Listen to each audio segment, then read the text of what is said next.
Hi, this is Kurt Doolittle from the Proprietarian Institute. I just got off a interview with someone who asked me to summarize. Too much to summarize, but I thought about it, and I think I actually can. There are just basically a couple of general principles we need to understand when we're talking about the differences between civilizations and explaining the war that's going on now between civilizations. And that's really that you have to understand the generations of mankind and neotenic evolution. So once you understand that, you understand the origin of the races and sub-races and hybrid races, etc. And you understand that what you understand at the end of that is a genetic distribution of different groups. The second thing you have to understand is the foundation of civilizations. Every civilization founded at a given time, all about the same time for about the same reasons. And there was a relationship between the military or the powerful class and the common people. That relationship determined the future of the civilization. So I'm not going to go through them all. The second thing that happened is, what institutions arose out of that? So that the third point is, what institutions arose out of their combination of that relationship, the demographics, the geography, the available resources, and the homogeneity of the population versus the number of competitors. So you'll see there's a set, which institution evolved first, because almost everybody starts with the military and then moves into further institutions like the law or the state or the church or whatever, faith. And so the next thing is the order of developing those institutions. There's only three ways of coercing humans: force, ostracization or inclusion, force or defense, ostracization or inclusion, and law or boycott. And so thinking about it as trade. And so that's the trade is the balance between the two. And so the order in which you develop those institutions determines the strongest being the first, the next strongest being the second, and the weakest being the third. And so that order of institutions determines the future of your civilization, and it seems to be immutable. Lastly, your demographic group adapts to those institutions that you've developed. So there's a self-fulfilling cycle within them.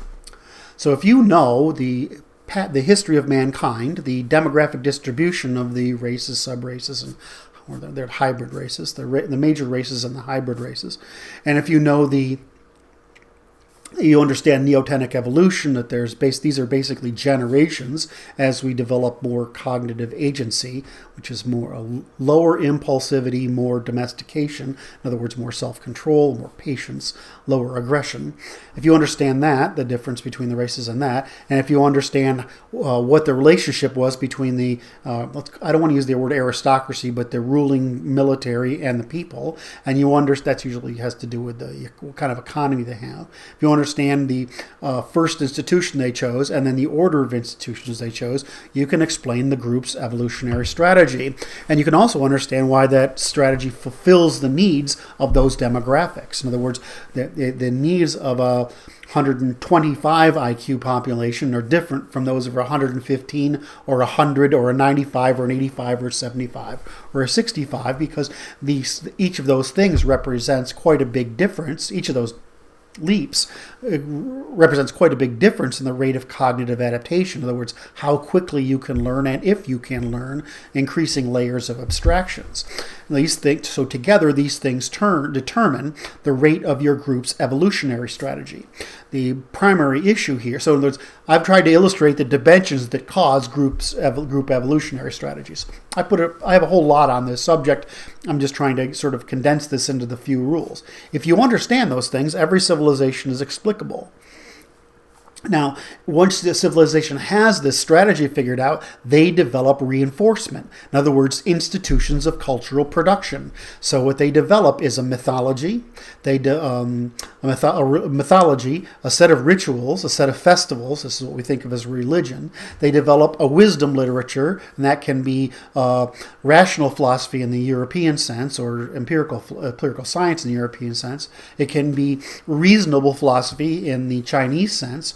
It can be analogistic philosophy in the sense of the Indian sense, or it can be in the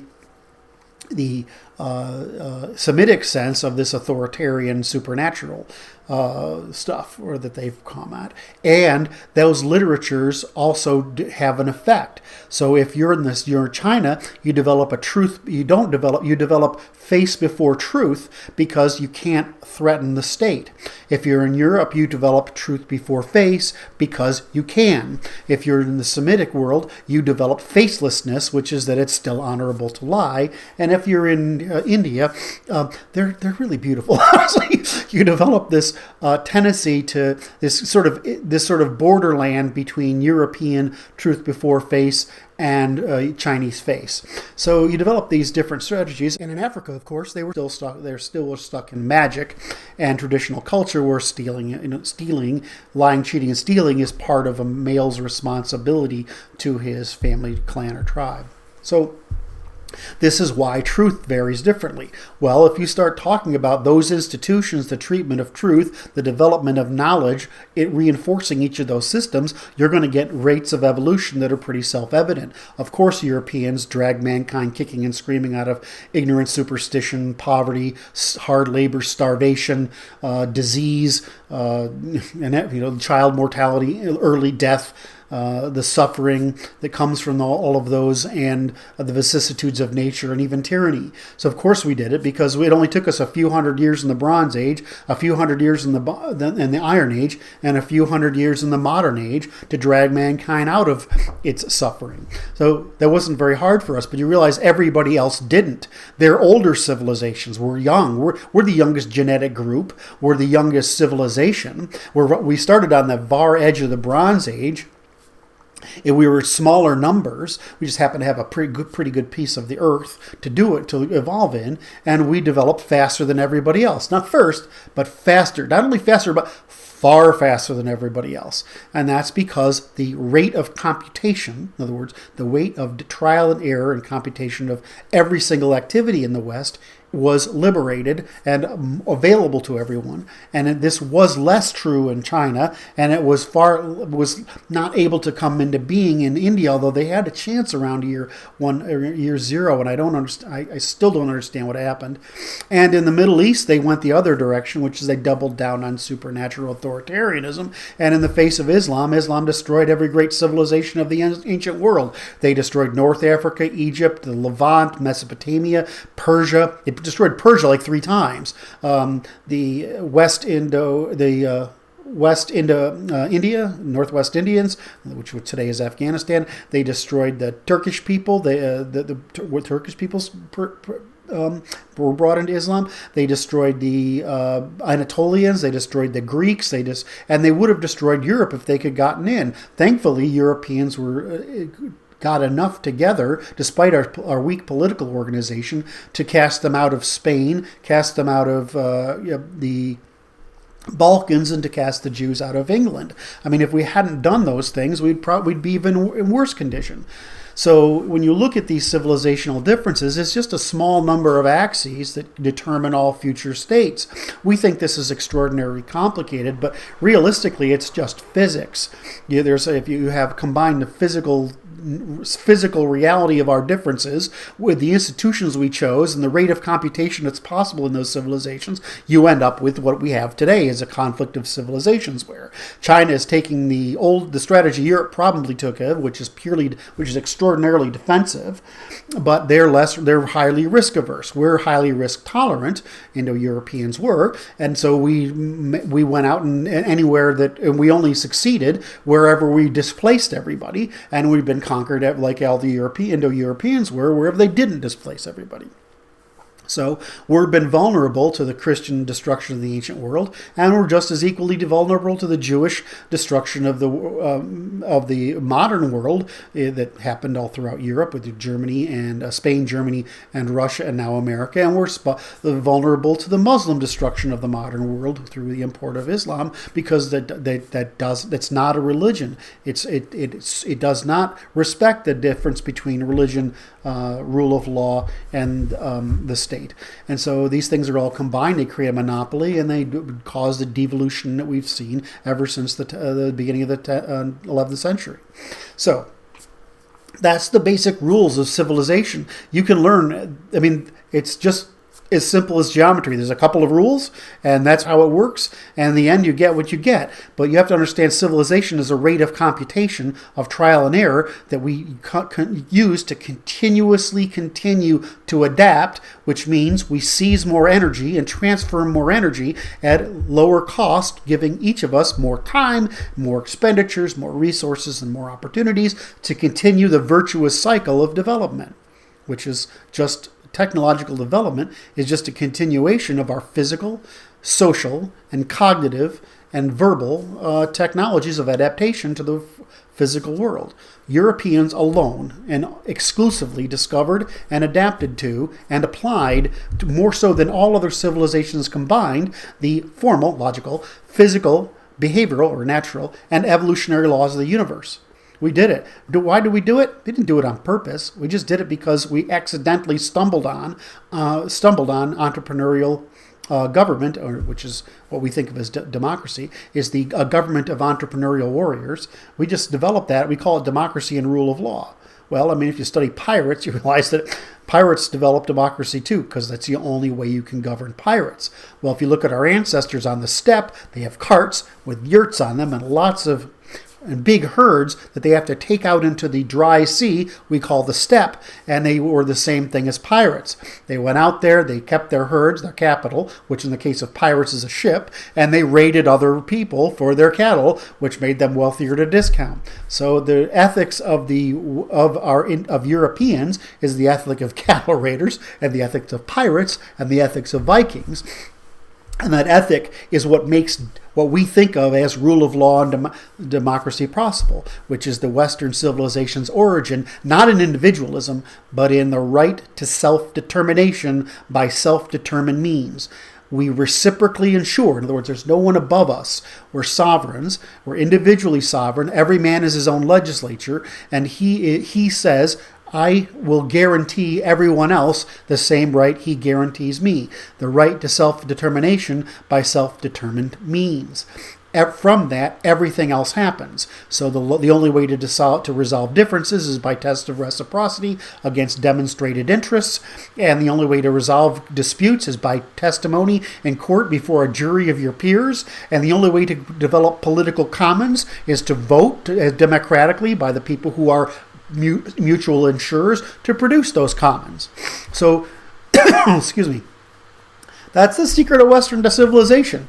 It's the entrepreneurship, the government by entrepreneurs of equals who are all shareholders in the society, and we produce commons. We produce more commons than everyone else because it's harder for everybody to exploit them. Anyway, I wanted to give that quick little rant there because it seems to me that one of the things that everybody's asking me is what's the secret to Western civilization? It's that we just simply adapt. By complete accident, we developed the institutional thing of law first. That was our first institution because it's all that can exist. We're not in a river where you can tax people. On the sea, on the great ocean that's the steppe, when you have a bunch of people with carts and great big herds that are their capital, the only way to do that across families and tribes is to do it entrepreneurially. And so they developed entrepreneurial warfare, entrepreneurial government, entrepreneurial law, and that turned out to be rule of law, which happens to be the thing that produces the greatest, fastest adaptation that man can achieve. And that rate of adaptation spread across all of our society. And that's what we are. That's what we're left with.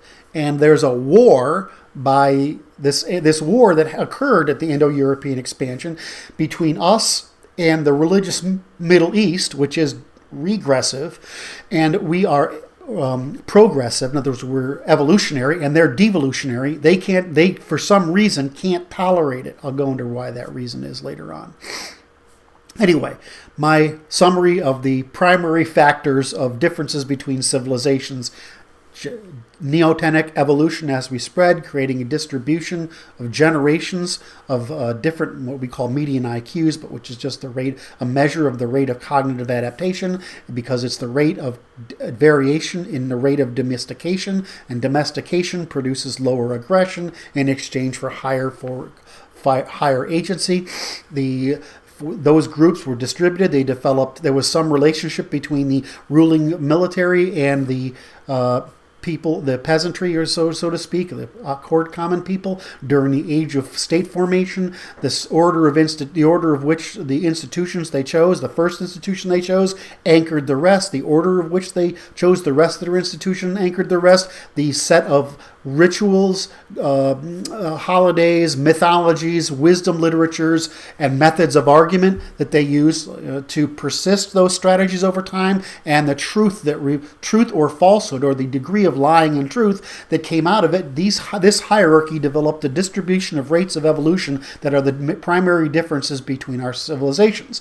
Moreover, these suit the population demographics of those civilizations, because you can't give just as we wouldn't tolerate the kind of supernaturalism here that's in the Middle East, or the tribalism. They can't tolerate the anti-familialism, the anti-clannishness, and the high truth costs, and the high competitive necessity of Western civilization. Why? Because we produce the most expensive, psychologically, emotionally, and physically demanding civilization in history. That's the price of our truth, and the rate of our evolution is due to this, paying the price of this truth, a truth they can't and won't pay.